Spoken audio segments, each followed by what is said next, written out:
సహకరించగలరని.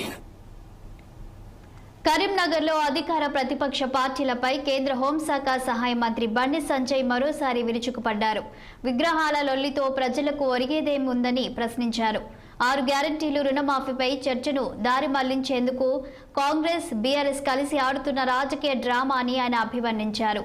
ఆ రెండు పార్టీలకు పుట్టగతులుండవని జోస్యం చెప్పారు. దమ్ముంటే రుణమాఫీపై శ్వేతపత్రం విడుదల చేయాలన్న ఆయన, అందరికీ రుణమాఫీ చేస్తే రైతులు రోడ్డెక్కి ఆందోళన చేయాల్సిన అవసరం ఏముంటుందని నిలదీశారు. రుణమాఫీ అంతా బోగస్ అన్న సంజయ్ 70% రుణమాఫీ జరగలేదని ఆరోపణలు చేశారు.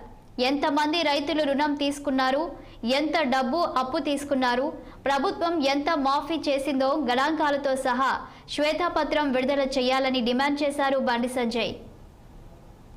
రైతులకు రుణమాఫీ వాళ్ళు బాధపడుతున్నారు, బోనస్ ఇయ్యాలని బాధపడుతున్నారు, రైతు భరోసా ఇయ్యాలని వాళ్ళు బాధపడుతున్నారు, యువకులము నిరుద్యోగులము నోటిఫికేషన్ ఇస్తాను, ఉద్యోగులు ఇవ్వడం వాళ్ళు నిరుద్యోగులు ఇస్తాను వాళ్ళు బాధపడుతున్నారు, మహిళలము మాకు ఇస్తానటువంటి హామీలు ఇవ్వాలని వాళ్ళు బాధపడుతున్నారు, ఉద్యోగస్తులు బాధపడుతున్నారు.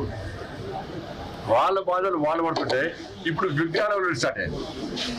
విగ్రహాలలో వాళ్ళు విగ్రహం పెడుతుంటే బిల్ తీసేస్తారట. అది సమస్య. అది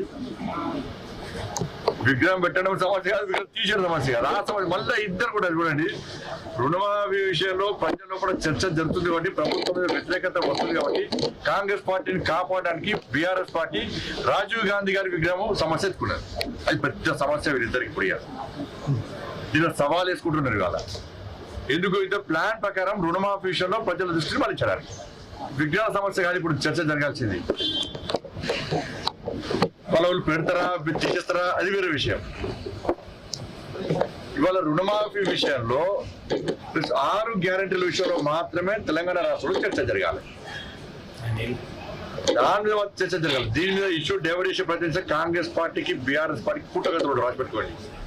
కేసీఆర్ కొడుకు ఏదో నిన్న పెద్ద కోడి కనుక విగ్రహం తొలగిస్తామని వీళ్ళంటారు, తొలగిస్తే మీ సంగతి చూస్తాను వాళ్ళు అంటారు. అది సమస్య చెప్పండి. రైతులు ఇబ్బంది పడుతున్నారు, ఆందోళన చేస్తున్నారు.